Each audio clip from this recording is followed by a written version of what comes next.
देखिए हम अपना जो थर्ड पार्टी मॉड्यूल है, यानी इसको एक्सटर्नल मॉड्यूल भी बोलते हैं, तो उसको एक्सेस करने के लिए हम आपको वेबसाइट पे ले जाते हैं कि हम एक्सटर्नल मॉड्यूल या थर्ड मॉड्यूल को हम वेबसाइट्स के ज़रिए से ढूंढते हैं। तो ज़ाहिर बात है हमारे थर्ड पार्टीज़ मॉड्यूल्स हमें इंटरनेट पे मौजूद हैं और उनको हम सर्च करते हैं अपनी नीड के अकॉर्डिंग। तो हमें बहुत से चीज़ें हम आप सीख लेंगे। हम बहुत से थर्ड पार्टी मॉड्यूल्स हम अपने खुद मैं अपने प्रोजेक्ट्स में आपको सिखाऊंगा। एक्सप्रेस वगैरह हैं, मंगूज़ हैं, ये सब यूज़ सिखाऊंगा। और यहाँ पे हम जैसे मिसाल के तौर पे मैं एक रैंडम नंबर मुझे जनरेट करना है, तो रैंडम नंबर जनरेट करने का मैं एक थर्ड पार्टी कोई मॉड्यूल ढूंढ रहा हूँ। तो उसके लिए मैं क्या करता हूँ, इसको ढूंढने के लिए लिखता हूँ Node.js module to generate generate random number. ठीक है।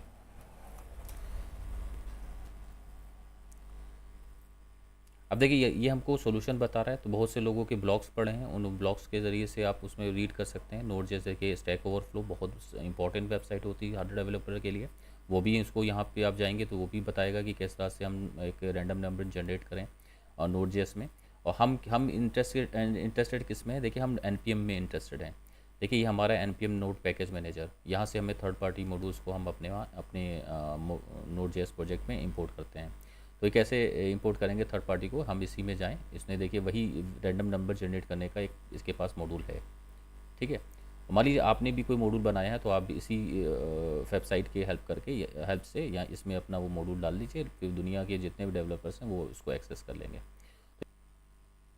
तो देखिए मैं एक जिसमें पार्टिकुलरली मैं जिसमें इंटरेस्टेड हूँ उसी पैकेज को यहाँ पे ढूंढ लेता हूँ। यहाँ पे है वो मैं अपने प्रोजेक्ट में यूज़ करता हूँ रैंडम नंबर।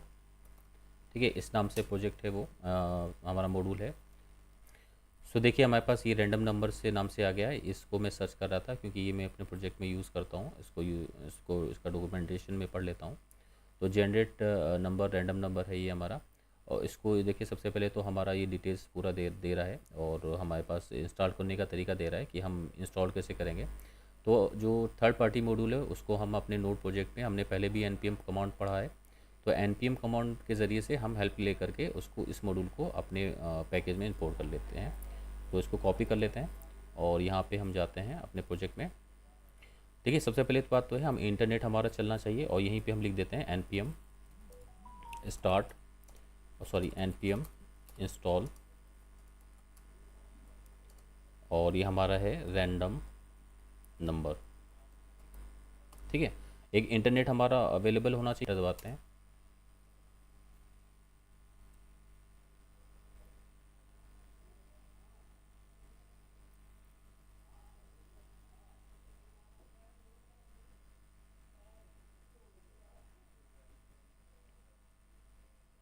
देखिए ये हमारा पैकेज जो है मॉड्यूल बोलते हैं या कुछ हम पैकेज बोलें, तो देखिए एक पैकेज हमारा और ऐड हो गया है इसमें। ठीक है, एक पैकेज हमारा थर्ड पार्टी जो मॉड्यूल है हमारा जिसको हम पैकेज बोलते हैं उसको ऐड हो गया है। ठीक है, अब यहाँ पे देख लीजिए, देखिए नोड मॉड्यूल्स के अंदर वो देखिए हमारा रैंडम नंबर ले ले। तो इसको अब हम यूज़ करना है अपने अपनी फ़ाइल में, इंडेक्स नाम की फ़ाइल में। ठीक है, हम इसको यहाँ पे यूज़ कर लेते हैं। तो इसके नीचे ही हम इसका आउटपुट ले लेते हैं और यहाँ पे लिखते हैं use of third party module. ठीक है, और सबसे पहले हमारी ज़ाहिर सी बात है हमें इसको इंपोर्ट करना पड़ेगा, तो हम ये एक वेरिएबल ले लेते हैं। इसका नाम हम दे देते हैं रैंडम नंबर। ठीक है, रैंडम नंबर, और फिर हमें इंपोर्ट करने का मेरा वही तरीका है, रिक्वायर लगाएंगे। और रिक्वायर के बाद में ज़ाहिर सी बात है ये एक एक्सटर्नल मॉड्यूल है लेकिन हमने इंपोर्ट कर लिया है अपने में, तो इसको भी हम वैसे ही यूज़ करेंगे। रैंडम नंबर देखिए अपने आप ही आ गया वो। ठीक है, तो एंटर दबा देते हैं, तो वो चीज़ जो भी फाइल में जो कुछ है वो इस वेरिएबल में आ चुका है, यानी वहाँ पे जो कुछ एक्सपोर्ट किया गया होगा वो यहाँ पे हमारे स्टोर हो गया है। अब इस वेरिएबल की हेल्प से हम इसको यहाँ पे यूज़ कर सकते हैं। ठीक है, ये हमारा एक ऑब्जेक्ट है, ऑब्जेक्ट वेरिएबल है, इसको हम हेल्प से यहाँ पे यूज़ कर सकते हैं। और इसको यूज़ करने के लिए देखिए हम अपने नोट एनपीएम के ही जो जहाँ से हमने इसको पढ़ा है, जहाँ से हमने इसको सर्च किया था नोट पैकेज मैनेजर, हम वहीं से इसका जो है एप्लीकेशन भी सीखते हैं कि कैसे इसको हम अपने में यूज़ करेंगे। देखिए सबसे पहले तो उसने वही तरीका बताया, rn नाम के एक वेरिएबल में इसने यूज़ कर लिया, हमारा रैंडम नंबर इंपोर्ट कर लिया, रिक्वायर से इंपोर्ट कर लिया। और फिर हम यहाँ पे देखिए यूज़ कर रहा है, पहले आप एक ऑब्जेक्ट बनाइए उस ऑब्जेक्ट में मिनिमम नंबर आपका कौन सा है, मैक्सिमम नंबर कौन सा है, वो अपना हम दीजिए। मिनिमम ज़ाहिर बात है हमारा इन्होंने नीचे गए माइनस में चले गए ये लोग, हम चाहें तो ज़ीरो भी दे सकते हैं। मैक्सिमम कितना है नंबर तक ही आपका रैंडम का होना चाहिए। फिर इंटीजर रहेगा या नहीं रहेगा, ज़ाहिर भी इंटीजर ही में हम लोग सर्च करेंगे, ट्रू कर देते हैं। और फिर उसको हम प्रिंट कराना हो तो आर एन डॉट ऑप्शन के ज़रिए से हम उसको एक्सेस कर लें। ठीक है, तो हम इसी तरीके को यूज़ करते हैं। तो हम रिक्वायर तो कर चुके हैं, या तो हम सीधे चलते हैं इसी को यूज़ करते हैं, अपना कोड को हटा करके इसको यूज़ करते हैं। मैंने अपना जो इंपोर्ट यूज़ किया था उसको हटा के इसी को यूज़ कर लेते हैं डायरेक्ट, ताकि आपको दिखे कि कैसे डायरेक्ट उसको हम यूज़ करते हैं।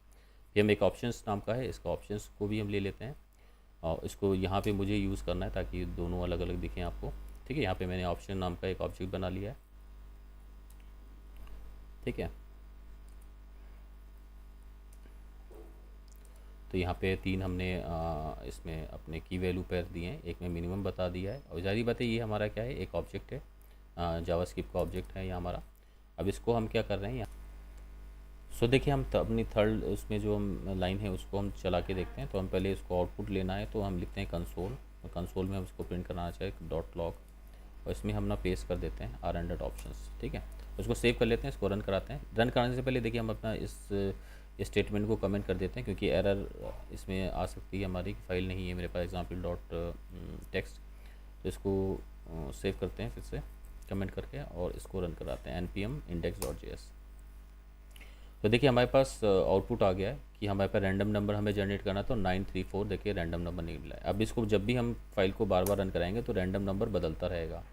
तो हमने इसका मिनिमम बता दिया, तो मिनिमम हम चाहे तो 0 से रख सकते हैं, और मैक्सिमम हम चाहे कुछ भी रख दें। मैक्सिमम मान लीजिए हम दे देते हैं 3 नंबर का डिजिट मुझे चाहिए मान लीजिए, तो 3 नंबर दे देते हैं। ठीक है, तो सेव कर देते हैं और यहाँ पे अपना यूज़ करते हैं। ठीक है, अब देखिए 0 से 999 के बीच में ही कोई भी नंबर बार बार जनरेट होगा। फिर से हम इसको प्रिंट करते हैं। देखिए फिर से अब दूसरा बदल के नंबर आया 633 आया। तो इस तरह से देखिए हम अपना थर्ड पार्टी मॉड्यूल यूज़ करते हैं। कोई भी ये तो हमने रैंडम नंबर के लिए जनरेट यूज़ किया है, ऐसे बहुत सारे अलग अलग मॉड्यूल्स हैं, उन सबके यूज़ अलग अलग तरीके से करते हैं हम लोग। तो ये एग्जाम्पल तो हमारा हो गया यहाँ पे। देखिए कोर मॉड्यूल हमने सीख लिया, तो कोर मॉड्यूल एफएस है। अब रैंडम मॉड्यूल को हमने क्या है, सबसे पहले तो npm हमने इंस्टॉल किया है, npm के ज़रिए से रैंडम नंबर हमने इंस्टॉल किया है। और फिर हमने यूज़ कहाँ पे किया, देखिए ये हमने यहाँ पे उसको यूज़ भी कर लिया। ठीक है, ये हमने कैसे यूज़ करना सीखा, ये हमने खुद डॉक्यूमेंटेशन है उसका npm का, हमने रैंडम नंबर का हमने वहाँ से इसको सीखा है, वहाँ से इसको यूज़ कर लिया। तो ज़ाहिर बात है अब ये चीज़ें कोड कैसे सीखेंगे, इंटरनेट पे बहुत सारे हमारे जो सिखाने के ऑप्शंस हैं। हम स्टैक ओवरफ्लो से हमें इसकी गाइडलाइन मिल जाती है। npm अगर कोई हमारा थर्ड पार्टी पैकेज है तो हम npm खुद हमको सपोर्ट करता है, बताता है कि आप कैसे यूज़ करिए चीज़ों को। सो आज के वीडियो में बस इतना ही, नेक्स्ट वीडियो में मिलते हैं। Thank you.